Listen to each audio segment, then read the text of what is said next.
ನಮಸ್ತೆ guys, welcome to study with Sumukha ಚಾನಲ್ಗೆ. ಇವತ್ತು ನಾವು ಡಿಸ್ಕಷನ್ ಮಾಡ್ತಿರೋ ಚಾಪ್ಟರ್ ಯಾವುದಂದರೆ ಬ್ಲಡ್. ಅದು ಮೆಡಿಕಲ್ ಫಿಸಿಯಾಲಜಿಲಿ ಬರುತ್ತೆ. ಇದು ಫಸ್ಟ್ ಇಯರ್ BCHSಗೆ ಇದು ವೆರಿ ಇಂಪಾರ್ಟೆಂಟ್ ಟಾಪಿಕ್ ಇರುತ್ತೆ. ಇದು 10 ಮಾರ್ಕ್ಸಿಗೆ ಕೊಡ್ತಾರೆ. ಸ್ವಲ್ಪ ಜನಗಳಿಗೆ ಟಫ್ ಅನಿಸ್ಬೋದು, but this is a very easy topic. Okay, ಆಮೇಲೆ ಕನ್ನಡದಲ್ಲಿ ಇದೇ ಫಸ್ಟ್ ವಿಡಿಯೋ ಮಾಡ್ತಿರೋದು. ಬನ್ನಿ ಡಿಸ್ಕಷನ್ ಮಾಡೋಣ. ಎರೆಥ್ರೋಪಾಯ್ಸಿಸ್ ಅಂದರೆ it is the formation of RBCs. ಅಂದರೆ RBC ಫಾರ್ಮ್ ಆಗ್ತಿರೋದು, ಅದಕ್ಕೆ ಎರೆಥ್ರೋಪಾಯ್ಸಿಸ್ ಅಂತಾರೆ. ಈಗ ಸ್ವಲ್ಪ RBCs ಬಗ್ಗೆ ಡಿಸ್ಕಷನ್ ಮಾಡೋಣ. Shape of the RBC shape ಏನಂದರೆ ಆರ್ ಬಿ ಸಿದು ಸರ್ಕ್ಯುಲರ್ ಆಗಿರುತ್ತೆ. ಸರ್ಕ್ಯುಲರ್ ಅಂದರೆ ರೌಂಡ್ ಆಗಿರುತ್ತೆ, ಬೈಕಾನ್ಕೇವ್ ಮತ್ತು ನಾನ್ ನ್ಯೂಕ್ಲಿಯೇಟೆಡ್. ಇದರಲ್ಲಿ ನ್ಯೂಕ್ಲಿಯಸ್ ಎಲ್ಲ ಏನೂ ಇರೋಲ್ಲ, ನಾನ್ ನ್ಯೂಕ್ಲಿಯೇಟೆಡ್ ಆಗಿರುತ್ತೆ.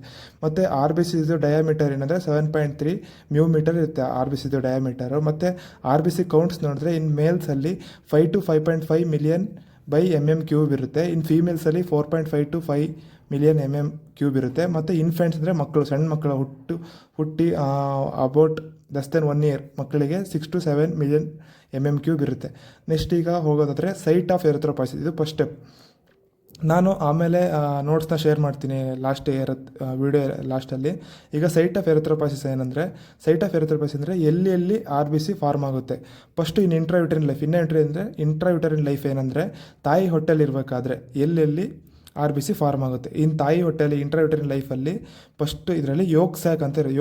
ಯೋಗ್ ಸ್ಯಾಕಲ್ಲಿ up to 3 months baby 3 months ತಾಯಿ ಹೊಟ್ಟೆಲಿ ಇರಬೇಕಾದ್ರೆ ಬ್ಲಡ್ಡು ಪ್ರೊಡ್ಯೂಸ್ ಮಾಡೋಕ್ಕೆ ಸ್ಟಾರ್ಟ್ ಆಗಿರುತ್ತೆ. ಎರೆಥ್ರೋಪಾಯ್ಸಿಸ್ ಸ್ಟಾರ್ಟ್ ಆಗಿರುತ್ತೆ up to 3 months of foetal life. ಆಮೇಲೆ liver and spleen after 3 months. ಮತ್ತು ಆಫ್ಟರ್ 3 months ಆದಮೇಲೆ ಫೀಟಲಲ್ಲಿ ಲಿವರ್ ಮತ್ತು ಸ್ಪ್ಲೀನಲ್ಲಿ, ಫೀಟಲ್ ಲೈಫಲ್ಲಿ ಲಿವರ್ ಆ್ಯಂಡ್ ಸ್ಪ್ಲೀನಲ್ಲಿ RBC ಫಾರ್ಮ್ ಆಗಿ ಸ್ಟಾರ್ಟ್ ಆಗುತ್ತೆ. ಮತ್ತು ಬೋನ್ ಮ್ಯಾರೋ ಆಫ್ಟರ್ 6 months ತಾಯಿ ಹೊಟ್ಟೆಯಲ್ಲಿ ಆದಮೇಲೆ ಬೋನ್ ಮ್ಯಾರೋದಲ್ಲಿ ಎರೆಥ್ರೋಪಾಯ್ಸಿಸ್ ಸ್ಟಾರ್ಟ್ ಆಗುತ್ತೆ.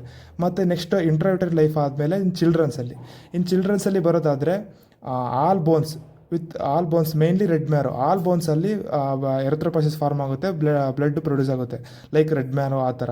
ಮತ್ತು ಲಿವರ್ ಆ್ಯಂಡ್ ಸ್ಪ್ಲೀನಲ್ಲೂ ಕೂಡ RBC ಎರೆಥ್ರೋಪಾಯ್ಸಿಸ್ ಆಗುತ್ತೆ. ಮತ್ತು ಇನ್ನು ಅಡಲ್ಟ್ಸಿಗೆ ಬರೋದಾದರೆ end of the long bones like femur, humerus, long bones ಇರ್ತಾವಲ್ಲ ಅವರಲ್ಲಿ ಬ್ಲಡ್ಡು ಪ್ರೊಡ್ಯೂಸ್ ಆಗುತ್ತೆ. ಮತ್ತು flat bones like skull, pelvis, sternum, ribs, vertebra ಇವೆಲ್ಲ ಗೊತ್ತಿರುತ್ತೆ ನಿಮಗೆ. Skull, pelvis, sternum, ribs, vertebra like that. ಮತ್ತು ಸ್ಟೇಜಸ್ ಆಫ್ ಎರೆಥ್ರೋಪಾಯ್ಸಿಸ್ ಬಂದರೆ, ಈಗ ಸ್ಟೇಜಸ್ ಆಫ್ ಎರೆಥ್ರೋಪಾಯ್ಸಿಸಲ್ಲಿ ಇದು ಈಸಿ ಸ್ಟೆಪ್ ಸ್ವಲ್ಪ ಅರ್ಥ ಮಾಡ್ಕೊಂಡ್ರೆ ಆಗುತ್ತೆ. ಪ್ಲೂರಿಪೊಟೆಂಟ್ ಹಿಮೋಪೆಟಿಕ್ ಸ್ಟೆಮ್ ಸೆಲ್. ಫಸ್ಟು ಪ್ಲೂರಿಪೊಟೆಂಟ್ ಹಿಮೋಪೆಟಿಕ್ ಸ್ಟೆಮ್ ಸೆಲ್ಲಲ್ಲಿ ಆಗುತ್ತೆ. ಆಮೇಲೆ ಕಮಿಟೆಡ್ ಸ್ಟೆಮ್ ಸೆಲ್ಲಿಂದ ಪ್ರೋ ಎರೆಥ್ರೋಬ್ಲಾಸ್ಟ್ ಆದ ಸೆಲ್ ಆದಮೇಲೆ ಪ್ರೋ ಎರೆಥ್ರೋಬ್ಲಾಸ್ಟ್ ಆದಮೇಲೆ ಅರ್ಲಿ ನಾರ್ಮೋಬ್ಲಾಸ್ಟ್ ಆದಮೇಲೆ ಅರ್ಲಿ ನಾರ್ಮೋಬ್ಲಾಸ್ಟ್ ಬರುತ್ತೆ. ಅರ್ಲಿ ನಾರ್ಮೋಬ್ಲಾಸ್ಟಿಂದ ಇಂಟರ್ಮೀಡಿಯೇಟ್ ನಾರ್ಮೋಬ್ಲಾಸ್ಟ್ ಅಂತ ಬರುತ್ತೆ. ಇಂಟರ್ಮೀಡಿಯೇಟ್ ನಾರ್ಮೋಬ್ಲಾಸ್ಟ್ ಆದಮೇಲೆ ಲೇಟ್ ನಾರ್ಮೋಬ್ಲಾಸ್ಟ್ ಅಂತ ಬರುತ್ತೆ. ಲೇಟ್ ನಾರ್ಮೋಬ್ಲಾಸ್ಟ್ ಆದಮೇಲೆ ರೆಟಿಕ್ಯುಲೋಸೈಟ್, ಎರೆಥ್ರೋಸೈಟ್ ಲಾಸ್ಟಿಗೆ ಎರೆಥ್ರೋಸೈಟ್ ಫಾರ್ಮ್ ಆಗುತ್ತೆ. ಗೈಸ್, ಇದು ಸೈಟ್ ಆಫ್ ಎರೆಥ್ರೋಪಾಯ್ಸಿಸ್ ಡಯಾಗ್ರಾಮ್ ಆಗಿರುತ್ತೆ. ಪ್ರೋ ಎರೆಥ್ರೋಬ್ಲಾಸ್ಟ್, ಅರ್ಲಿ ನಾರ್ಮೋಬ್ಲಾಸ್ಟ್, ಇಂಟರ್ಮೀಡಿಯೇಟ್ ನಾರ್ಮೋಬ್ಲಾಸ್ಟು ಬರ್ತಾ ಈ ಸೈಡ್ ಇರೋದೆಲ್ಲ ಸೆಲ್ಸ್ ಎಲ್ಲ ಇದಾಗಿರುತ್ತೆ, ಆಯಿತಾ.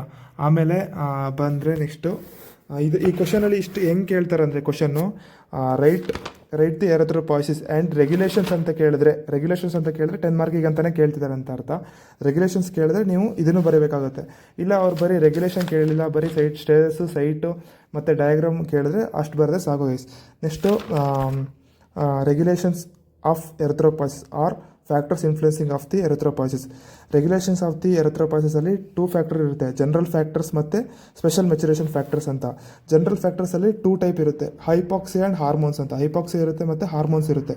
ಹೈಪಾಕ್ಸಿಯಾ ಅಂದರೆ that is one type of disorder that lack of oxygen level in lungs. Lack of oxygen level ಬರುತ್ತೆ ಇನ್ ಟಿಶ್ಯೂ ಲೆವೆಲಲ್ಲಿ. ಅವಾಗ ಏನಾಗುತ್ತೆ, ಎರೆಥ್ರೋಪಾಯ್ಟಿನ್ ಆಗುತ್ತೆ, RBCs ಪ್ರೊಡ್ಯೂಸ್ ಆಗುತ್ತೆ.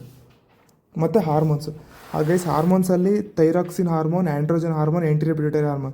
ಥೈರಾಯ್ಡಲ್ಲಿ ಪ್ರೊಡ್ಯೂಸ್ ಆಗೋ ಹಾರ್ಮೋನ್ ಅಂದರೆ ಥೈರಾಕ್ಸಿನ್ನು, ಆ್ಯಂಡ್ರೋಜನ್ಸು ಮತ್ತು anterior pituitary hormones like FSH, TH, GH, prolactin, ACTH like that hormone. Anterior pituitary hormones ಅದೇ ಗೊತ್ತಲ್ಲ ಗೈಸ್, FSH ಅದೇ ಆಗುತ್ತೆ. ಮತ್ತು ಈಸ್ಟ್ರೋಜನ್ ಅಂದರೆ that is decreases the RBC production.